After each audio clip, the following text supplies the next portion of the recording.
Dobrodošli na okrogli mizi, katera srednja tema je umetnost, pot do izražanja naših najglobljih misli in občutij. Najprej bi lepo pozdravila naše strokovne gostje, pa ne za začetek kar predstavim. Katarina Habe, doktorica psihologije, ki svoje znanstveno, raziskovalno in strokovno delo usmerja na področje raziskovanja razvoja strategij uspešnega nastopanja in vpliva glasbe na kognitivno funkcioniranje. Je docentka za področje obče psihologije, zaposlena na Akademiji za glasbo v Ljubljani. Na glasbenem področju že več kot 20 let prepeva v vokalni skupini Katarina, v kateri deluje kot avtorica glasbe in besedil. Katarina Lija Kompa-Nerzar, doktorica psihologije, zakonska in družinska terapeutka ter izredna profesorica za zakonsko in družinsko terapijo na Teološki fakulteti Univerze v Ljubljani, predavateljica na področju psihoterapije in psihologije na SFU Ljubljana. Je supervizorka z licenco ter predsednica sekcije supervizorjev pri Socialni zbornici Slovenije. Svoje znanstveno raziskovalno delo predstavlja v številnih znanstvenih člankih in knjigah. In pa Mateja Gomboc, pisateljica, prevajalka in profesorica italijanskega in slovenskega jezika, je avtorica več učbenikov in delovnih zvezkov za slovenski jezik za srednje šole, predvsem pa je pisateljica za otroke, mladino in odrasle. Za svoje zadnje izdano delo, roman Balada o drevesu, je lani prejela nagrado Desetnica. Poučuje slovenščino na Škofijski klasični gimnaziji v Ljubljani. Pozdravljene. Današnjo okroglo mizo bi jaz odprla z vprašanjem, ali se umetnost lahko uporabi tudi kot nek širši pojem, ki presega sfero umetnosti in se nanaša na način, kako ljudje gradimo in vzdržujemo odnose. Kar katerakoli. Mene gledaš. Odnosi, Katarina, odnosi. Jaz bi rekla, da ja. Ne samo tako na površini, ampak tisto, kar je v umetnosti najbolj dragocenega, je to, da omogoči človeku dostop do notranjosti najprej in potem tudi do bistva stvari, ki jih vidi. In če hočemo mi dostopati do bistva, res do tega, kar je presežno, kar je skrito, kar ni dostopno na prvi pogled, potem moramo imeti do te stvari odnos. Odnos pa pomeni, da smo pripravljeni biti odprti in nekako ranljivi in vedno sposobni sprejemati presenečenja in neke odzive, ki niso take, kakor bi želeli naprej. Tako da vsekakor mislim, da je tisto, kar nam različne zvrsti umetnosti tako lepo znajo prikazati ali približati, je to, koliko neskončna ali pa presežna je prvič človeška notranjost in drugič, kaj šele se zgodi, ko to notranjost lahko odpremo v odnosih in nas začne presenečati prosto v širino in povezanostjo, ki se razkrije na ta način. Mislim, da brez umetnosti tudi te, bom rekla, umetnosti v ožjem pomenu, mi do tega ne bi mogli dostopati. Če se navežem na to, umetnost je res kot neke vrste most grajenja odnosov, ker včasih vidimo tudi v glasbi, kako je težko direktno zgraditi odnos drug z drugim. Umetnost nas pa na nek tak subtilen način povabi, kot si rekla lepo, da smo ranljivi, da se odpremo in tega se ljudje zelo bojimo. In je katerakoli umetnost, meni pač še posebej glasba blizu, je res kot eno tako sredstvo odpiranja naše osebnosti, na tako subtilen, nežen način nas povabi v svoj svet in v svet odnosnosti. No, mesto se pa izčistili dve smeri odgovorov. Namreč ena je, zakaj jaz ustvarjam umetnost. Zakaj recimo ne ptičim, nisem obtičala samo kot profesorica slovenščine in italijanščine pri predajanju naprej. Čutiš človek nekaj v sebi, neko nujo, da se izrazi na katerokoli način umetnosti in to je pravzaprav odnos z nekom, ki ga pravzaprav še niti ne poznaš, niti ne veš, kako mu boš stopil naproti.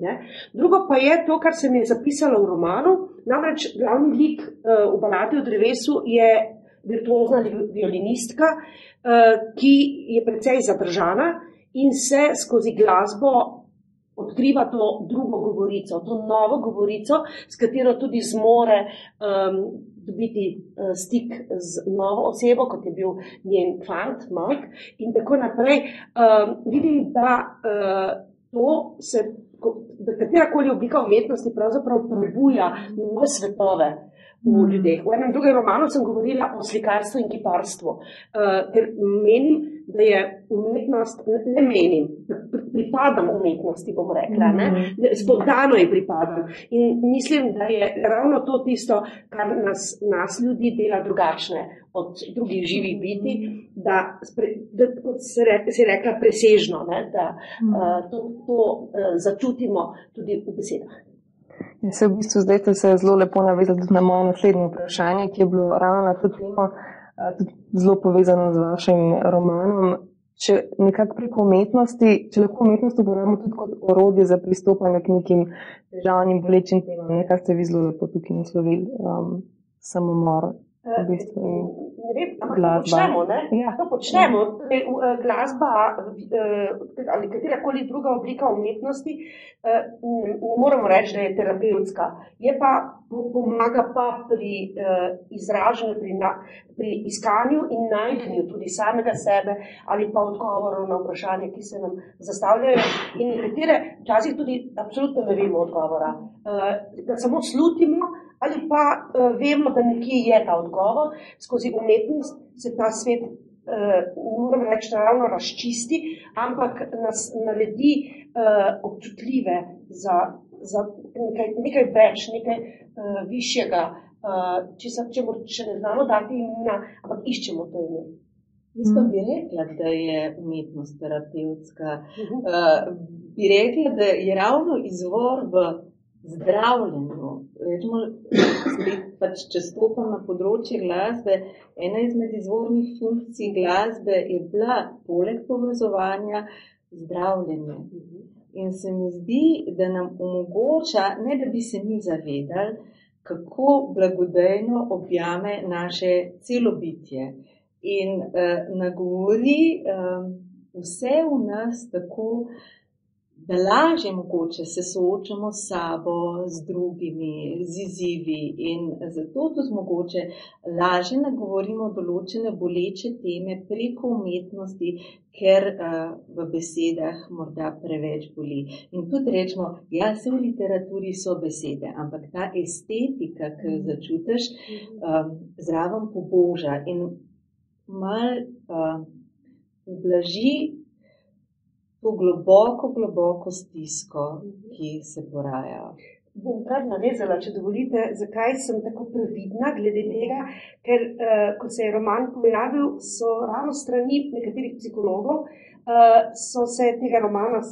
psihologi so se tega romana ustrašili, češ joj bodo dijaki to brali, mladina bo to brala in bodo razumeli, da je to terapija.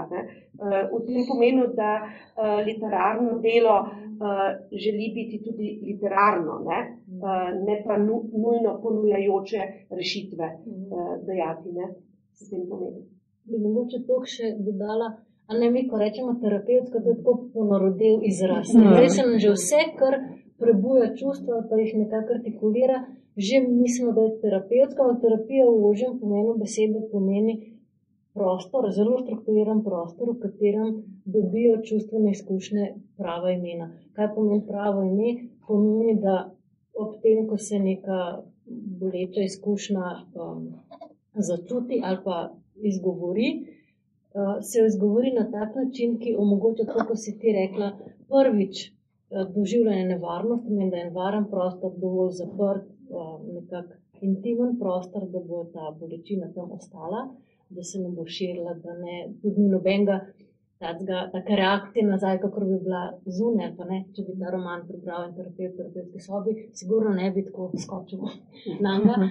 Ampak en prostor sprejemanja pomeni v temelju varnosti in po drugi strani zaradi te varnosti tudi čustva postanejo bolj dostopno zavesti, kar pa ni zadost za regulacijo, pa za eno procesiranje, rabijo še prave besede na pravi način, skoraj literarno izgovorjen, zato da nekako umestijo in integrirajo celotno energijo teh čutenj, ki so bila prej nedostopna zavesti. Zato je literatura ali pa glasba, ki glasba gre po istih možganskih poteh kot čustva, medtem ko govor gre pa po višjih strukturah. In če mi lahko prebudimo z glasbo, tudi s tonom glasu, tudi z celoto izkušnje, te melodične izkušnje, če lahko prebudimo čustvovanje in ga hkrati v strukturiranem, literarnem, pa jezikovnem načinu izgovorimo, potem krepimo regulacijo čustvovanja. In to je tisto, kar pa je potem terapevtsko. Ni pa zdaj kar tako, da ljudje bi se kar sami od tebe nekje nabijali eno glasbo. Je zelo dobro, da je in pri literaturi in pri glasbi, da je ta estetika, da je res zregulirana in strukturirana že sama po sebi, ker potem bolj opogumi ljudi ali pa nam nekako razširi to zavestno sposobnost za soočanje z življenjem, z izkušnjami, z drugim konec. Ja, mogoče bi še nekaj navezala na to. Rečemo, Piero Fiorucci v svoji knjigi Lepota in duša govori o tem, kako je on v svojem psihoterapevtskem pristopu uporabljal oziranje lepote kot stik z dušo. In opozarja na to, kako lepo je v vseh vrstah umetnosti iskati lepoto, ki prebuja naše bitje. In tega ljudje nekako ne znamo, mi bežimo, ker ta lepota ni vedno samo roza. Dobro si to rekla. Ja, ni vedno prijetna. Včasih je tako lepo, da je treba v temo, ki se transformira v svetlobo. In tudi to je mogoče še najlepša lepota. Ja. Kot da on je to v svoji psihoterapevtski smeri uporabljal. Jaz se s tem zelo strinjam. Oziranje smisla v tem življenju je oziranje lepote vsem, kar nam življenje prinaša. Bodi si teme, bodi si svetlobe. A bi lahko rekli, da se tudi razvija empatija nekako skozi umetnost, pa skozi neke umetniška obistovanja? Ja, skoraj izključno. Ja, to tisto. Okay.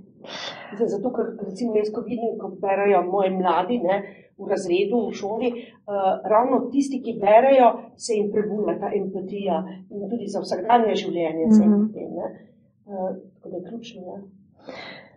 Ja, lahko še nekaj povem, en primer tega, kako posamezniki z motnjami avtističnega spektra, za njih je veljalo, da nimajo empatije.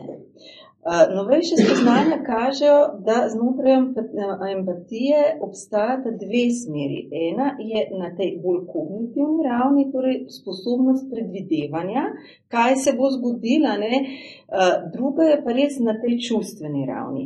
In kar se tiče posameznikov z motnjami avtističnega spektra, so zelo sposobni empatije na tej osnovni čustveni ravni. Zato tudi zelo začutijo, kaj se dogaja, kako se ti počutiš in se odzivajo na te izvorne vibracije. In zato tudi ni čudno, da oni lažje komunicirajo dostikrat preko glasbe in da lahko na začetku, ko gradiš ta odnosni vidik z njimi, lažje pristopaš preko glasbe in potem se odpira ta simbolni svet besed. Ja? Kako pa bi se razlikovali koristni učinki umetnosti, glede na to, smo v vlogi opazovalca ali pa ustvarjalca? Po raziskavah je tako, da je ustvarjanje glasbe gotovo močnejša dejavnost, kot samo poslušanje ali pa uporaba. Čisto preprosto zato, ker zajame celovitost tvoje aktivnosti. Ker konec koncev ustvarjati glasbo pomeni tudi zelo dobro poslušati. Mislim, da če kakšen glasbenik ne posluša, kaj dela, to je težko poslušati pa na drugi strani. In biti samo spremnik, tudi če je kvalitetno izvajana glasba, v bistvu ne moreš samo poslušati, ampak je avtomatično prej, ko smo poslušali glasbo, malo se moraš premikati, malo nekako zanimirati celotno telo, ker je to močen dražljaj, da res prebudi eno željo potem, da bi se ustvaril, da bi se uglasil in da bi na tak podoben način lahko tudi ti izrazil na svoje doživljanje. Gotovo pa je ustvarjanje glasbe močnejša, bolj polna dejansko, kot sem. Ja, in škoda, da smo to v sodobni kulturi, smo to nekako zgubili.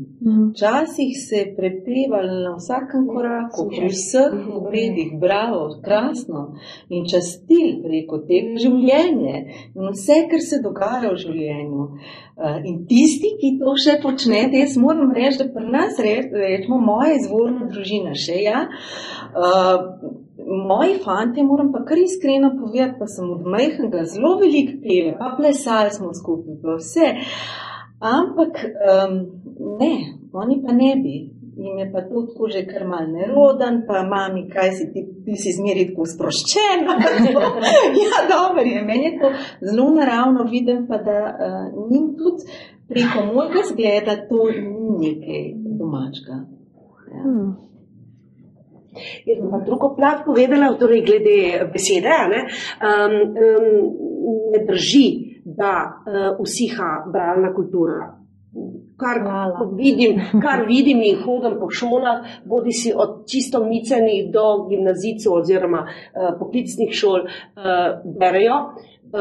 In vedno so med njimi tudi taki, ki ne berejo. Tako je vedno bilo in tako bo verjetno. In recimo včeraj sem bila v eni šoli v Goriških Brdih in ko sem pripovedovala zgodbe, so 150 otrok je hrepenelo, kako bo naprej, prav vibrirali so, uživali so v razkrivanju zanimivih situacij, pa iskali besede skupaj z mano. Skratka, bili so tudi sami kreativni. Zato sem jaz prepričana, da je to zapis v človeku. Želja po lepi besedi, po izražanju, po zgodbi, po dobri zgodbi, ki ni na prvo žogo, a veste, ni v smislu, bomo par štosov povedali, pa bodo ti otroci zadovoljni. Ne, oni ločijo, čutijo, da je nekaj lepega, kar jim je bilo povedano. Drugo pa, sem pa že pozabila, kaj sem hotela povedati.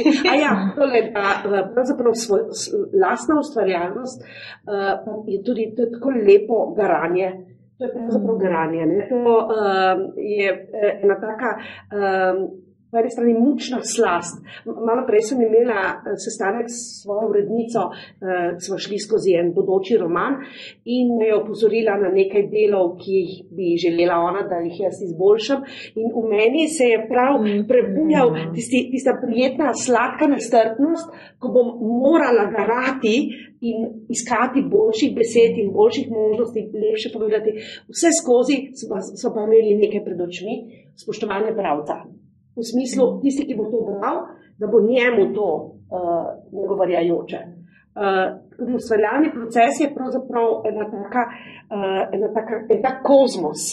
Od praideje, ki pride vate, od svetega duha, od milosti, ki te sili, da ustvarjaš in potem naprej, zakaj?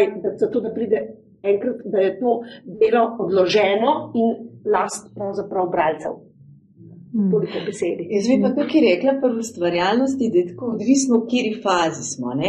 Ta preparacija, verifikacija, mogoče tukaj je meni garanje. Ampak jaz musko delam, ker sem pa to mi je pa čista slast. Tako da, če bi mogla dati povzetek ustvarjalnega procesa, meni je to nekaj najboljšega, kar je, zato ker se počutim kot majhen otrok, ko odkrijem nove stvari. In mene kar potegne, tako da bi se na nek kanal priklopila in spustim, da preteče vame. In potem se začne tisto, o čemer si ti govorila, tisto piljenje. Tisto je včasih in kar nekaj časa ne najdeš čist tistega, ker čutiš, da bi mogla priti, ampak malo še manjka, ne veš, kje se še skriva. Včasih traja, da se odkrije. Ampak bolj doživljate to samo ustvarjanje, to, ko ste prej govorili, to poglobljeno, ali recimo, da ste poslušali nekega izvajalca, ki vam bil blazno očeš.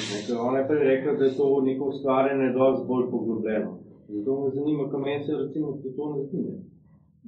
Že poslušanje se vam zdi. Zmej se tudi samo poslušanje nekega izvajalca, ki ti res nekaj prinaša. Vem, ali sem jaz premalo toliko energije spustil, ko sem nekaj ustvarjal, ne, recimo glasbo, ali je potem, ali tisto, kar sem jaz poslušal, to bolj name vpliva. Ne, meni je to krasno, da znate tako doživljati, tako celostno doživljati. Katarina je izhajala iz tega, kako se v naših možganih kateri centri se aktivirajo. Ne? In če poslušamo, se manj centrov aktivira kot pri aktivnem ukvarjanju z glasbo.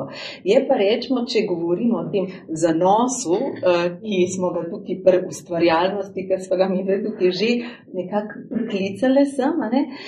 Pri ustvarjalnosti, pri zanosu je pa tudi pri poslušanju prisoten zanos. Ja?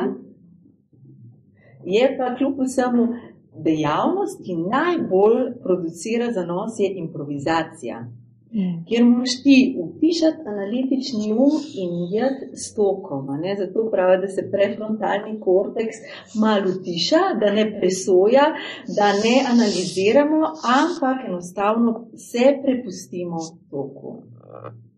Ja? Hvala za super razmišljanje. Ko smo prišli do improvizacije, v bistvu sem mislila na to, da bomo malo kasneje načeti, ampak če smo že tukaj.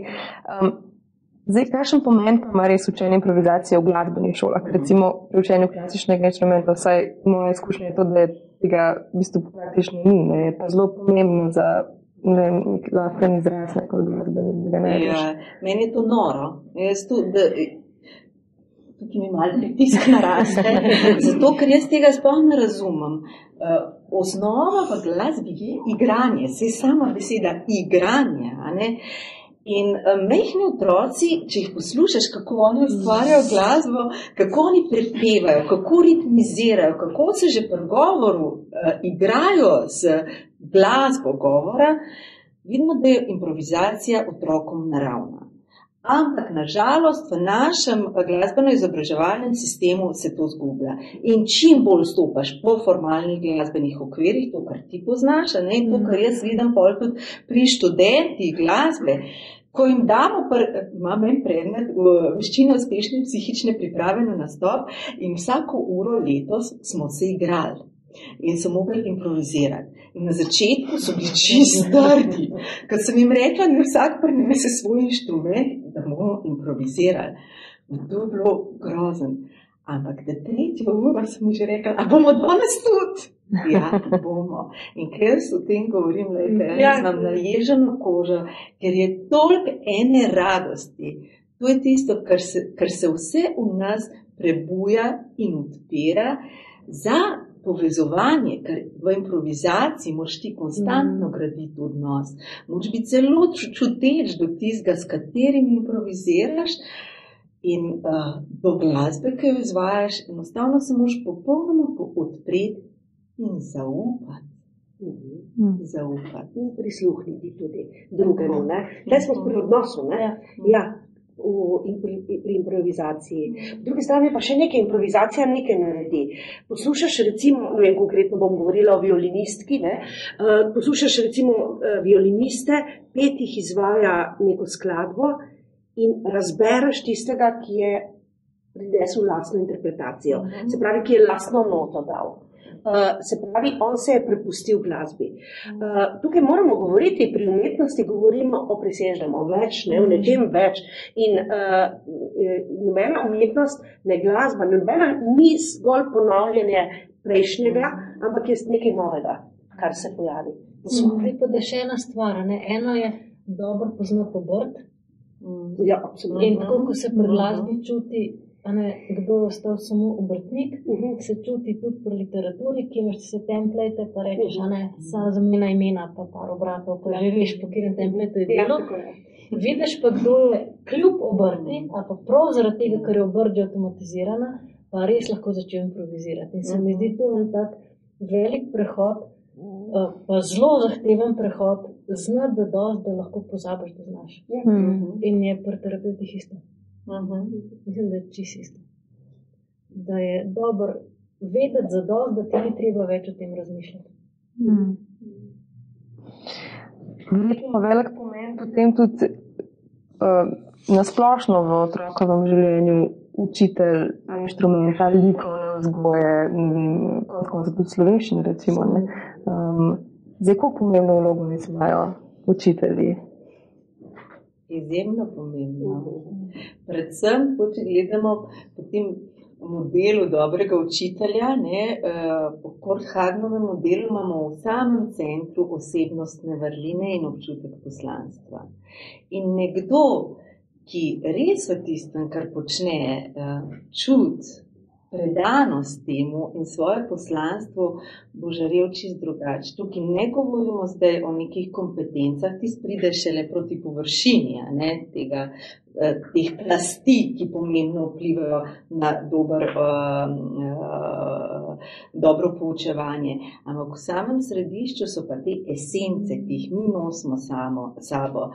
In ta žar, ki ga želiš deliti z drugimi. Enostaven ti je mar.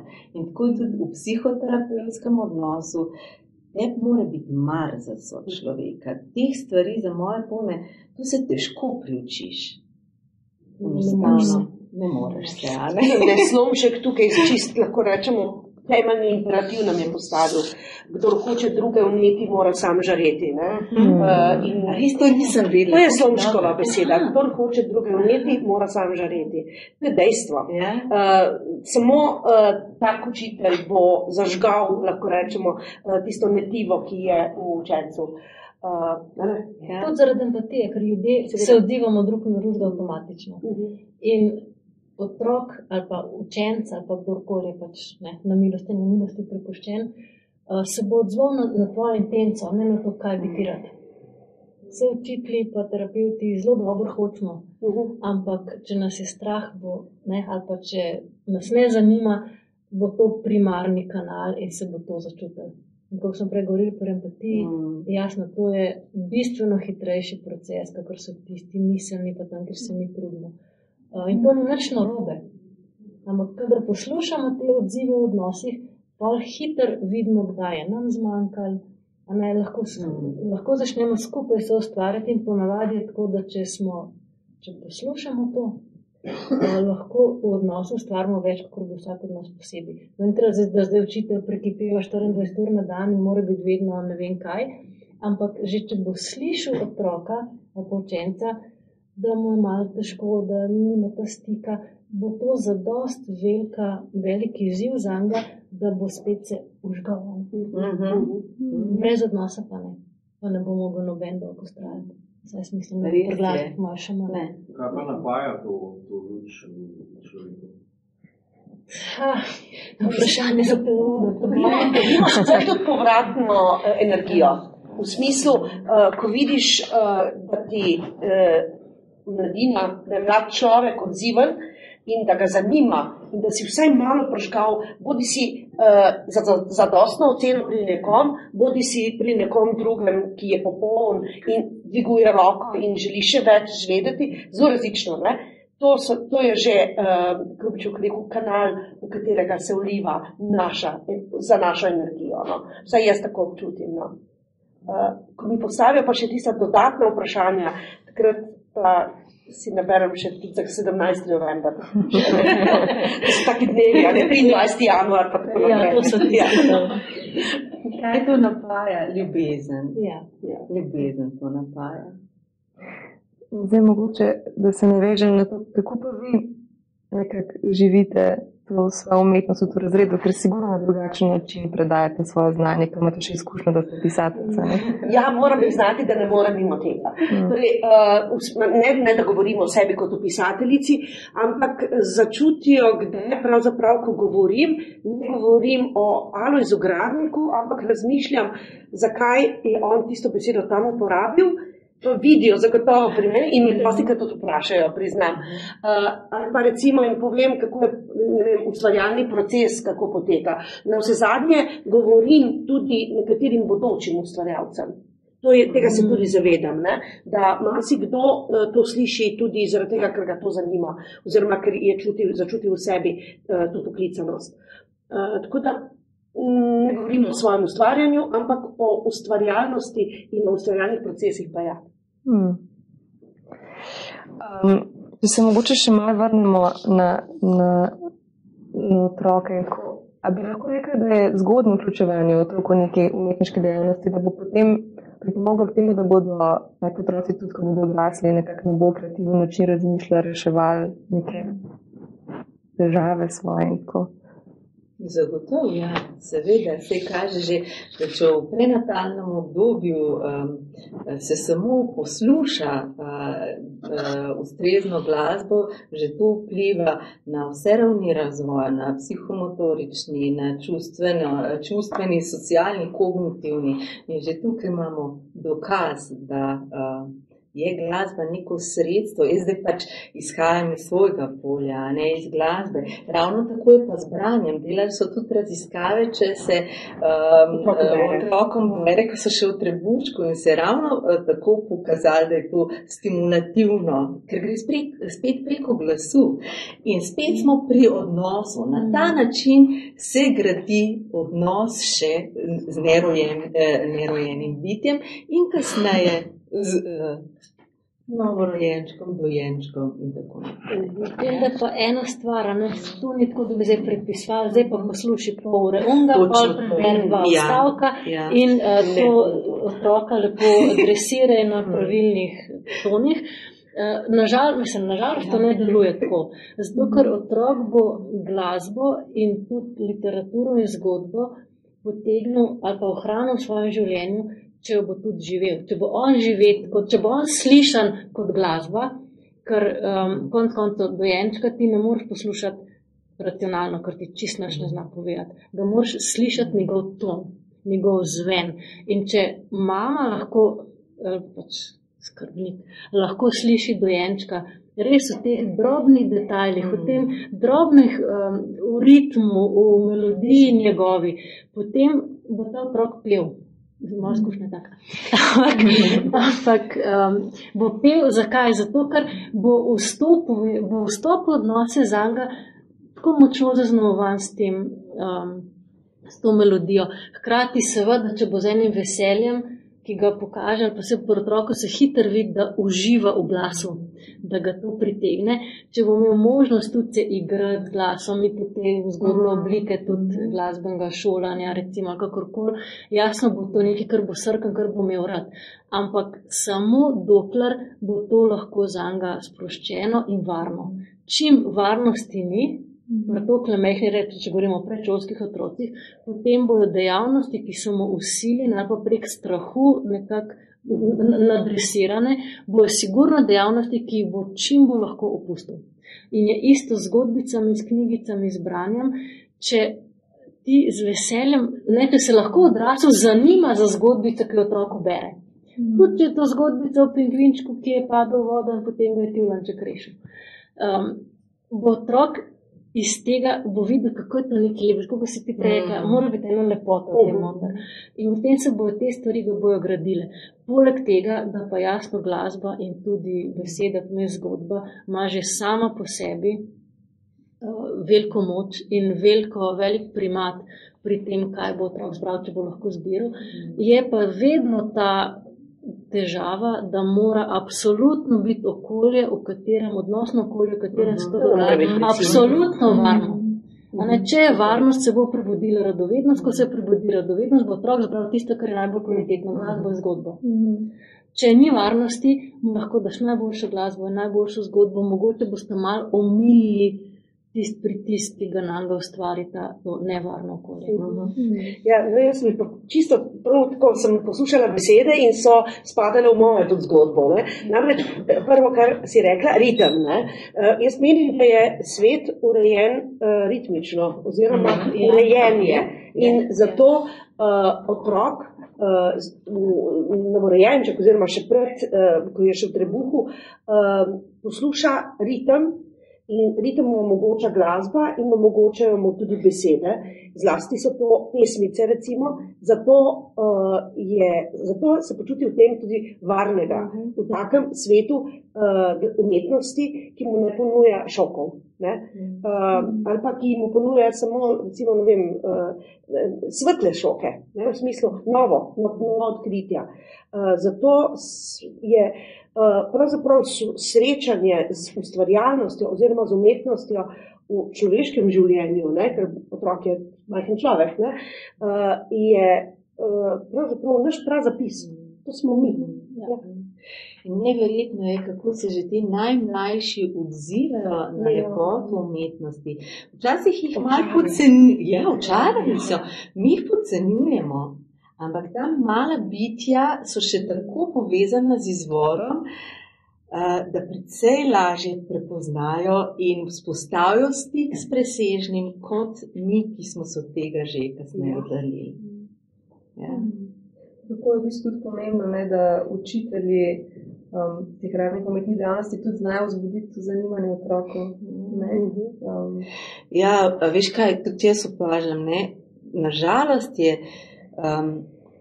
zdaj tudi umetnost v šolah postala intelektualna dejavnost. To je to, ja. In jaz rečem, pa kje rečemo pri muski, kje vi pojete, igrate, pa nesete inštrumente otrokom v razred. In študente v prvem letniku nagovorim in rečem, lepo vas prosim, če vam sam eno stvar predam, je to ta, da muska mora preko vas stopati v razred. Ne preko besed, ne preko miselnih konceptov, preko izkustva. Preko izkustva in takrat mladi odprejo bitje za umetnost. Takrat, kadar smo mi tisti, ki smo žareči v umetnosti. Ne moramo jih z besedami, s koncepti spraviti zraven. Ne gre. Če mogoče malo pridemo še na področje nevroznanosti. Kateri deli možganov se aktivirajo, ko mi se ukvarjamo neko umetniško dejavnostjo? Kot je že Katarina rekla, zelo široka področja. Zelo močno se aktivirajo čustveni deli, limbični sistem in tudi zelo močno se aktivira korteks. Zakaj? Zato, ker glasba ima jih ima več, ampak rečemo tako, dve zelo močni liniji. Ena je linija strukture. Pomeni ritem, premori med ritmom, med pauze, ritem, pohitevanje, metroma, to so vse, potem trajanje, potem tole dramatično linijo, kdaj je bolj napeta, kdaj je manj, linijo tega zgoščevanja pa sproščanja, potem pa še celo harmonijo. Harmonija pa stvar čustvovanja. Pomeni, je hkrati aktiviran zelo velik del možganskega tkiva, možganskih centrov. In tisti deli, ki so hkrati aktivni, se začnejo med seboj povezovati in kadar možgani dobijo možnost povezovati, integrirati neko izkušnjo, je to en občutek strašnega ugodja. Zato, ker to pomeni, da imajo na razpolago ogromen manevrski prostor, kako bojo te dražljaje uspeli sprocesirati, kako jih bojo umestili med seboj, kako jih bojo sestavili, kot da bi jih dal na eno otroško igrišče. Tako da po tej plati je ključno, a ne to, da ko se mi, ko z otroci delamo nekaj umetniškega, ja, da ne gremo samo na racionalno, tudi da ne gremo samo na neko bruhanje ven, kar neki, eno improvizacijo brez strukture, ker improvizacija je, saj jaz sem na tišču kjerno, ko sem enkrat tako nehote, hvala Bogu, zvedela, kako jazz deluje, koliko je tlene strašne strukture, ti pa rečeš, da kar neki bluzijo. Ampak v resnici, za tako kar neki bluziti je, wow, več kar da greš po not. In se mi zdi tudi tako, da je dobro razumeti, koliko pomembno je, da se zavedamo, kakšna celovita stvar glasba je. In da ni vsako piskanje neke plastične igračke še ni glasba. Tudi vsak YouTube playlista za dojenčke še ni umetniška in je neko zelo škodljiva. In tudi slikanice isto, ko kričijo ven s kakšnimi čudnimi, pa še slabo so prevedene naskrat. To je za možgane kot druga. Pomeni, zasede pozornost, ampak ne aktivira celote, ne omogoča te integracije, ampak preobremeni kortikalne strukture in tudi preobremeni čutila. zato ker dražljaji niso pravilno zregulirani in so premočni, hkrati prešibki, predolgočasni pa preintenzivni. In to je tisto, kar je problema. Ne? Tako da zato je umetniško tisto, kar sledi tej senzibilnosti, ki jo možgani omogočajo, sploh možgani majhnih otrok, ko so še zelo nedodelani, rečemo pa še zelo še nezregulirani. Zato je treba biti toliko subtilen, toliko odziven in toliko dobro slišati, kakšen učinek to ima. Ne se to boste vedeli, še bolj vedeli. Jaz vem sam praktično, tako da to zdaj zelo zanimano prisluhnila. Tako da je to, pa čuvati čutila, pa prek čutil vedno se aktivirajo čustveni centri in potem preko strukture pa se aktivira razumevno-kortikalne strukture, ki potem omogočajo, da lahko mi postanemo sposobni procesiranja toliko kompleksnih dražljajev, kot je umetniški dražljaj. In to nahrani našo dušo. Zato, ker možgani rabijo aktivacijo. Centri, če niso aktivni, potem počasi začnejo krneti. In takrat je človek tako, po počutju mu je dolg čas, brez voljenja, utrujen, brez energije. To dostikrat pomeni, da ni dovolj te kvalitetne stimulacije. Pomeni, da so deli možganov, ki niso aktivni in se ne morejo povezovati in tam pač informacije ne potekajo in to je zelo slabo. Tukaj še tudi dodala, da mogoče je tudi naše hitenje velikokrat problematična ovira, ker mi se mlad človek zlasti, ki je vajen teh močnih impulzov, o katerih si govorila, se ne zna več zaustaviti ob lepoti. Naprimer, da bi prebral, pesem, Murnovo pesem in prisluhnil, kako odzvanja v njem, ali pa Kosovelova, ali pa kakšnega sodobnega pesnika. Ampak recimo tudi šolsko je problem, ne?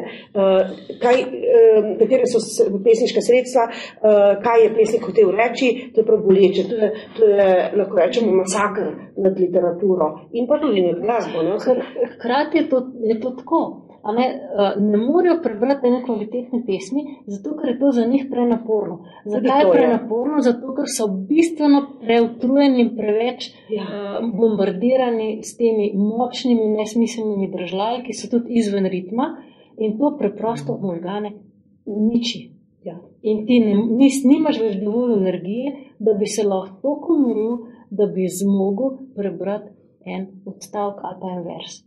In to je tisto, kar je največja krivica. Hkrati se stradani in hkrati prenažrti. To pa je začetek umiranja možganov. Malo spomniš na to, ko rečejo včasih malo v slabšalnem smislu, on je tak umetniški tip, ker si vzame čas in malo zamuja. Ker za umetnost je treba vzeti čas, seveda čas za sebe. Tukaj vzemite kot kompliment. Mogoče, če še malo na to temo, kako pa lahko uporabimo umetnost pri nevrološki rehabilitaciji, tako da v bistvu v povezavi tudi z medicino, pa nekako pri kakšnem, nasplošno pri rehabilitaciji. Kar precej, mi smo zdaj znotraj tega projekta v kupenih področji, ti bo še več vedela, si že dalj časa če zraven, ampak kar se tako z gotovostjo ugotavlja je, ali pa zdaj se zelo močno razvija pomoč ali pa uporaba glasbe pri demenci. Tam, kjer so višje ali pa kortikalne strukture že majčkeno ošibljene, takrat lahko prebudimo aktivnost možgani, ker vedno gre za to, kako možgane aktivirati, da ne odmirajo. Ne? In glasba gotovo, ker aktivira toliko široko področje, je tista, ki bo vsaj nekaj zadela. In ko možgani se aktivirajo, bo poskušali nekako še kaj zagrabati, ali se bo še kakšna nevronska mreža sprožila, ki se sicer ne bi. Tako da pri demenci recimo tega ogromno. Potem zelo zanimive so raziskave pri nedonošenčkih, kjer so ugotavljali, da celo manj bolečine čuti, recimo nedonošenčki, ko imajo veliko enih posegov v te kanalčke sem dela, pa ne kupenih takih bolečih procedur, jih dosti lažje prenašajo in bolj se razvijajo in tudi manj težav imajo, če recimo mame pojejo, da sliši mamin glas. Potem tudi sploh pri prenašanju bolečine je glasba tista, ki lahko to zelo pripomore. Kaj smo še kaj teh? Ja, tudi za, rečemo, pri pacijentih s Parkinsonovo boleznijo, tudi se rečemo na motorično aktivnost vpliva, so znani posnetki, ko nekdo komaj hodi, potem pa daš zraven glasbo in čisto drugače začne izvajati določene gibe, ki jih prej sploh ni mogel izvesti. Tako da na nek način so učinki glasbe naravnost čarobni. In še zmeraj se ne uporabljajo v takšni meri, kot bi se lahko uporabljali.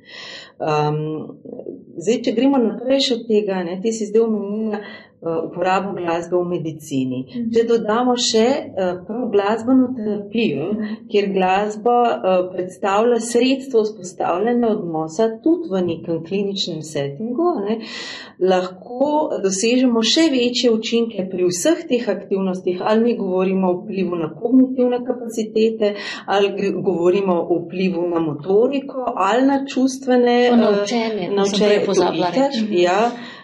Posod se da s tem, da je klient tudi aktivno vključen. Rečemo, ko pride v bolnice, pride glasbeni terapeut, v tujini imajo že zaposlene glasbene terapeute, tudi pri nas na pediatrični kliniki pa na onkologiji, vem, da glasbeni terapeuti so večkrat vključeni v njihove time. In če otroci potem, klienti prepevajo zraven, še kaj zaigrajo, sploh na kakšna tolkala, kar je bolj enostavno, so te učinki še toliko večji. Ravno zaradi tega, ker se aktivira še več središč v možganih in ko pride do kakšne poškodbe, je ravno zaradi te razpršenosti glasbene aktivnosti lažja nadomestitev neke aktivnosti, nekega centra z drugimi možganskimi središči. Drugi potem vstopajo v to in kompenzirajo primanjkljaj na določenem področju. Zdaj sem je tako na misel prišla, tudi že pred parim leti, ko sem bila pri predmetu psihologija glasbe, tako nekaj na to temo. In sem vprašala glede svoje učenke, ki je imela težave z ritmom, in kaj bi lahko jaz naredila. In vem, da si mi takrat omenila, da je velika povezava, recimo, otrok ima težave z ritmom, da tudi nasplošno nekak urnik, struktura, da je lahko mogoče majhna. Ja, in da na takšen način se vzpostavlja struktura. Ti lahko preko glasbe, zato ker je postavljena v strukturi, v človeka vnašaš strukturo. Ravno pri motnjah avtističnega spektra, zakaj je tem posameznikom glasba tako blizu? Zaradi tega, ker oni imajo zelo strukturiran svet in tudi v glasbi obstaja ta struktura in jim je to zelo domače. Njih pa ravno iz te strukture malo vabimo ven v svet, kjer je več raznolikosti, kjer se treba premikati ven iz tega. Ali pa tudi rečemo po drugi strani, če ne govorimo samo o ritmičnem momentu, če govorimo o harmoniji, mi na način zvenenja uglašujemo posameznika. In če gremo še globlje, vibracija, ki prihajajo zunaj, se usklajuje z vibracijo v nas. Tako da se da na tej ravni obstaja tudi ne samo glasbena terapija, ampak tudi zvočna terapija, ki nas nagovarja na fiziološki ravni, kjer gre za to, da skušamo iskati ravnovesje z določenimi frekvencami, ki blagodejno vplivajo na določene organe v našem telesu. To na celjenje rana, ne zato, ker te vibracije, recimo, mi ljudje lahko poslušamo tudi preko kosti, ne samo preko ušesa. In je kup enih učinkov, ko se zdaj raziskuje, pa po moje bomo še presenečeni še s čim. S tem je tudi opismenjevanje povezano, zaradi tega, ker majhen otrok, ko posluša to ritmičnost, razume skozi to, recimo temu skandiranje, razume, kateri zlog bo prišel naprej in se tako laže otroci naučijo ob pesmici, se laže naučijo pisati in brati, ker je vse urejeno. Ne? Se pravi, tudi na tem področju zgodnega opismenjevanja tukaj ključno pravzaprav ta ritem. Ne? V bistvu smo zdaj že kar proti koncu. Naša problemize zanima še eno tako zelo široko vprašanje po vsem. Umetnost res je rezervirana samo za to sfero umetnosti, ali si lahko umetnik v vsakem poklicu, ko enkrat najdeš v njem svoj nek lasten osebni izraz? Jaz imam 3 hčerke. Prva je violinistka, tretja je pisateljica in pesnica, druga je pa veterinarka. In je velika umetnica v svojem veterinarskem poklicu, in ne samo to, nekoč je iz čistega dolgočasja začela kvačkati in je postala velika umetnica kvačkanih igrač in predvsem živalic. No, ampak da se vrne, jaz mislim, da si umetnik lahko tudi v kuhanju, v vrtnarjenju, v pogovoru tudi, v spretnem krmarjenju med nadrejenimi in podrejenimi. Torej, da je tisti kanček dodatne govorice, kar umetnost je, pravzaprav nujno pri življenju. In če se jaz navežem na to pri življenju, že Erik Fromm je napisal knjigo Umetnost ljubezni in življenja. Ja, tako da se mi zdi, da tisti, ki prepozna v sebi, da se treba v vsakem trenutku kot umetnik učiti. Zakaj me to umetnost? Ker v umetnosti je hkrati smrt in rojstvo naenkrat, je destrukcija in kreacija, se srečujeta, soočata in znotraj tega so vedno taki spiralni preboji navzgor. In to je zame umetnost življenja. Soočanje v vsakem trenutku, ki se nam dogaja, da nekaj umira in hkrati se rojeva nekaj novega.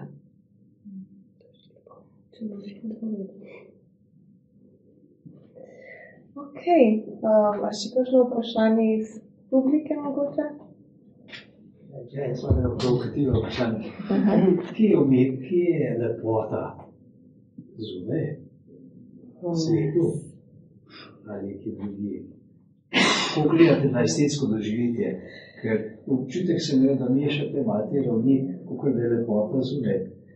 Svet ni lep, ne? Če se, zadnj sem to izrekel v eni skupini, pa so vsi bili šokirani. Nisem mogel več kaj reči, upam, da ne bom zdaj tega dosegel. Ne, že imam. Ne grd, to je res. Katarina že prej rekla. Ja, lepota je v nas. Je tudi v temi. Ja, je tudi v temi. In znotraj nas, naš sveti svet znotraj nas omogoča, da vidimo to lepoto zunaj. In če smo v stiku s sabo, smo sposobni videti lepoto zunaj.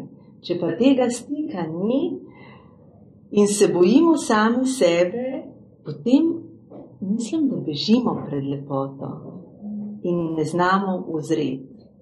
Tako da lepota izhaja iz velike ranljivosti, ki je znotraj nas. Tako da se popolnoma strinjam s tem.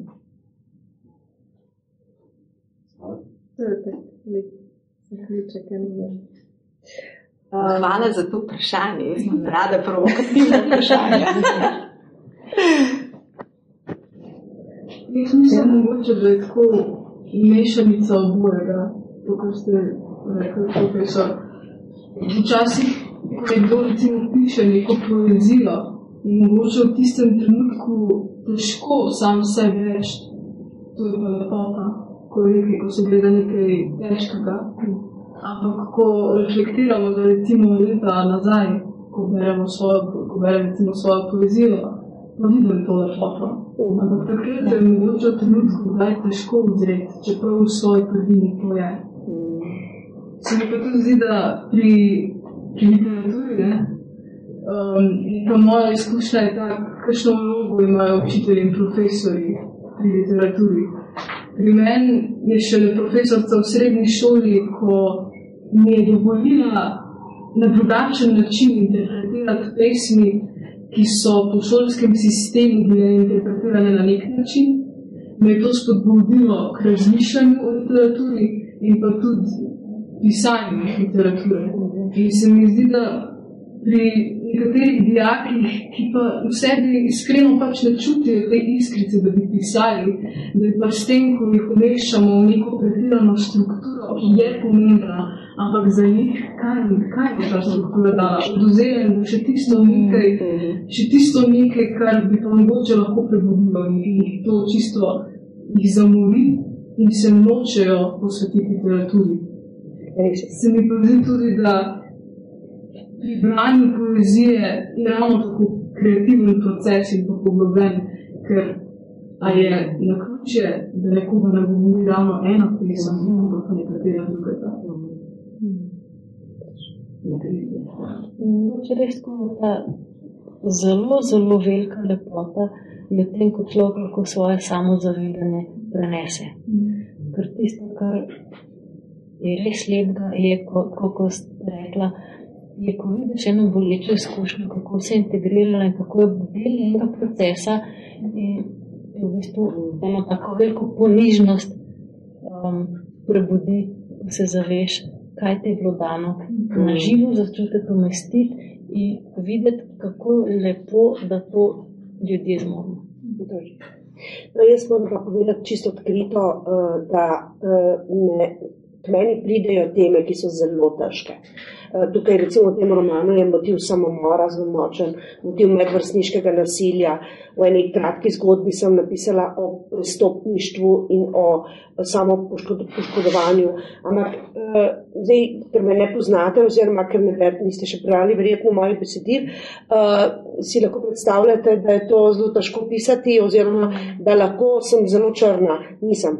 Ravno to je tisto, kar me v tej vrstni temi, s katerimi sem se tudi jaz samo v življenju ne srečala osebno, ampak marsičem hudim in delala majhne korake naprej v življenju in videla svetlobo, ki me je vodila naprej, to želim dati tudi kot pisateljica.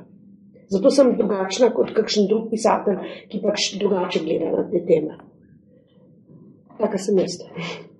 Ja, če greš skozi eno temo, je drugače poveš, kot če se samo prodaš. Ja, tako je. Klišejsko. Ja, potem plejde.